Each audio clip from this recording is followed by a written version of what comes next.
샬롬 로중 읽어주는 제입니다. 오늘은 7월 20일 수요일 로중입니다.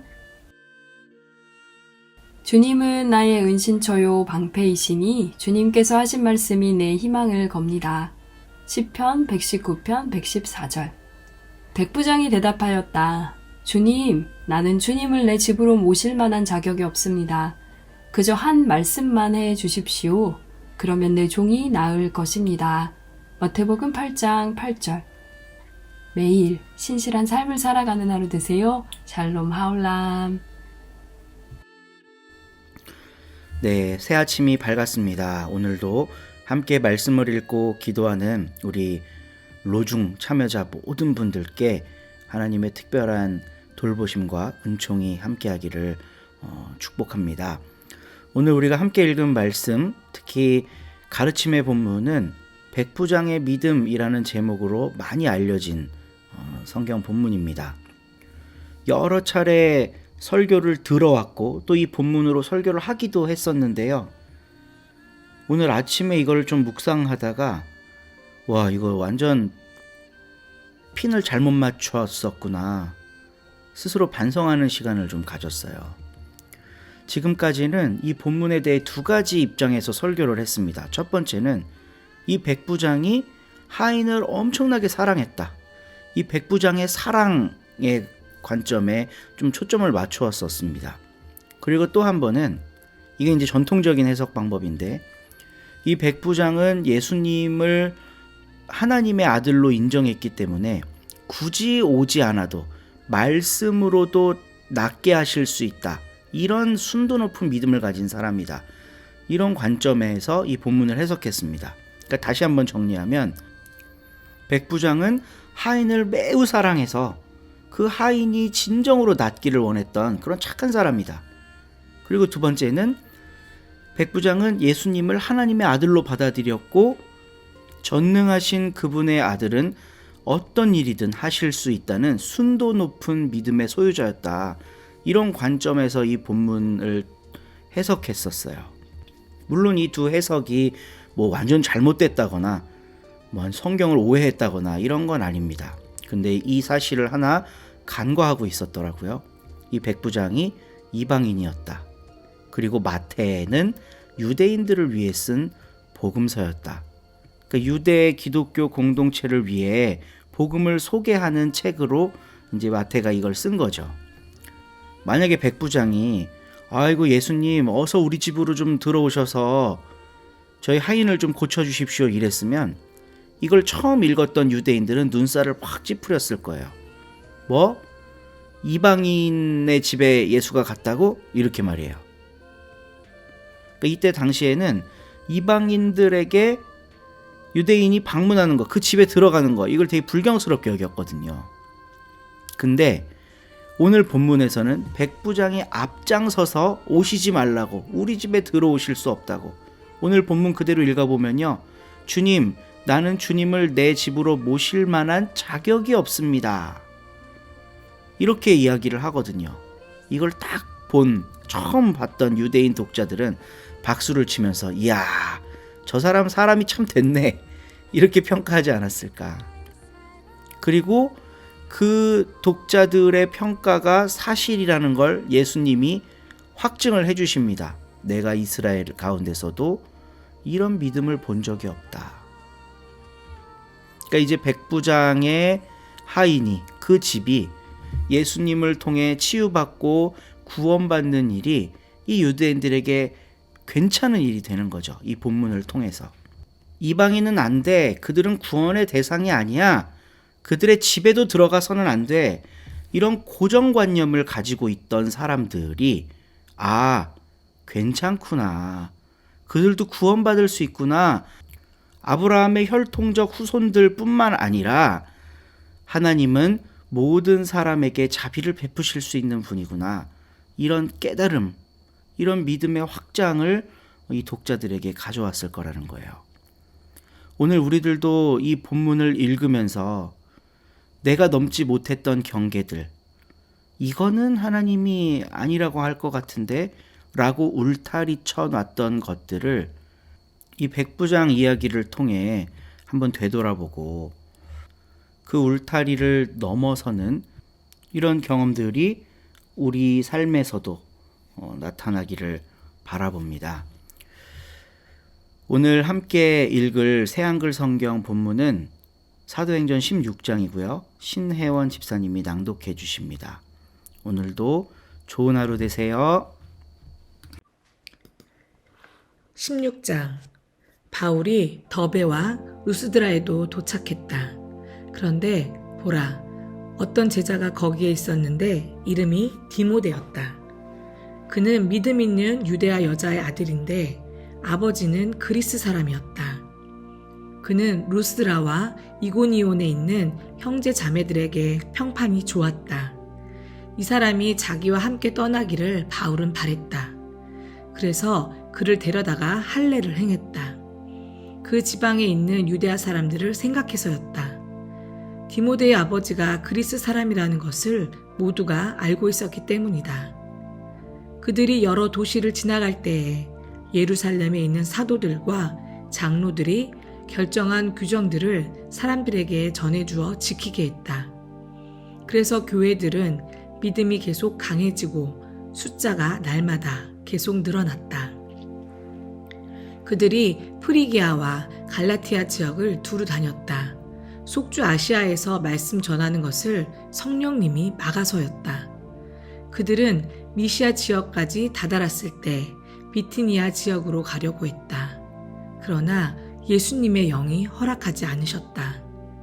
그러자 그들은 미시아를 지나쳐가서 트로아스로 내려갔다. 그런데 밤에 환상이 바울에게 보였다.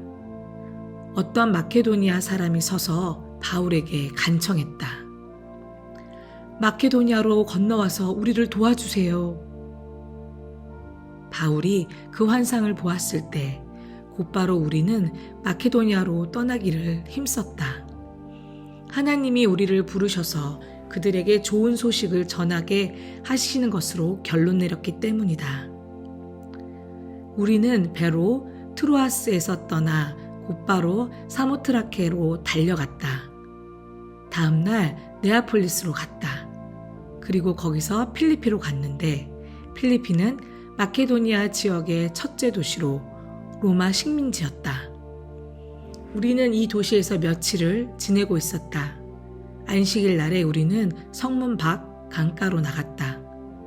거기에 기도하고 있는 곳이 있을 것이라고 생각했던 것이다. 그러고는 우리가 앉아서 모여있는 여자들에게 말을 했다. 그들 가운데 이름이 리디아인 어떤 여자가 있었다.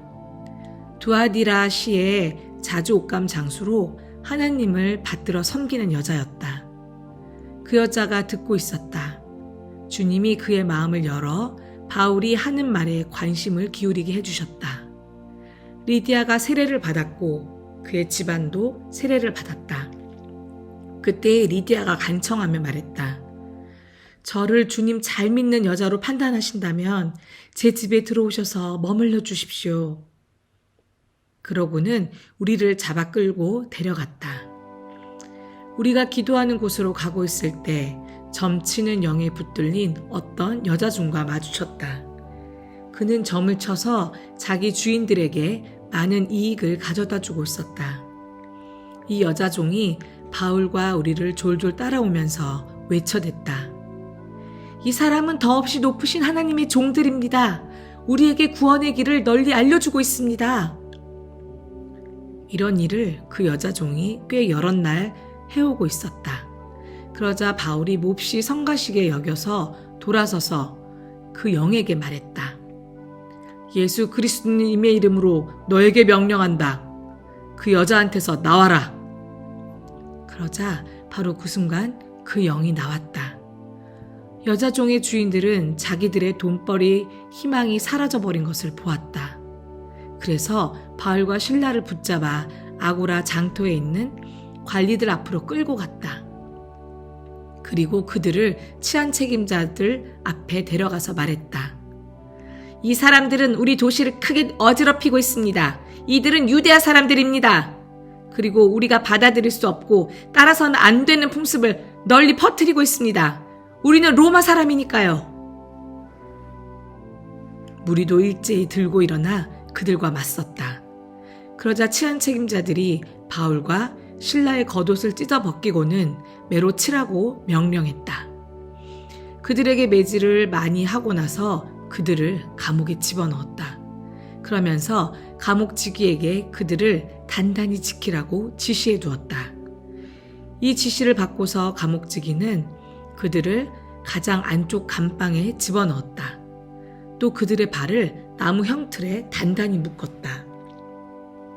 한밤중쯤 되어 바울과 신라가 기도를 드리며 하나님을 찬송하여 기리고 있었다. 죄수들이 귀 기울여 듣고 있었다. 그런데 갑자기 큰 지진이 일어났고 감옥터가 흔들렸다. 곧장 모든 감옥 문들이 열렸고 모든 죄수들한테서 묶어둔 사슬이 풀어졌다. 감옥지기가 잠에서 깨어나 감옥 문들이 열려있는 것을 보고 칼을 뽑아 막 자결하려고 하고 있었다. 죄수들이 달아나 버렸다고 생각해서였다. 바울이 크게 소리질러 말했다. 스스로에게 아무런 해도 입히지 마세요. 우리가 모두 여기 있으니까요. 그러자 그가 횃불을 달라고 해서 감옥 안으로 뛰어들어왔다. 그는 떨면서 바울과 신라 앞에 꿇어 엎드렸다. 그러고 나서 바울과 신라를 밖으로 데리고 나와서 말했다. 선생님들, 제가 무엇을 해야 구원을 받겠습니까?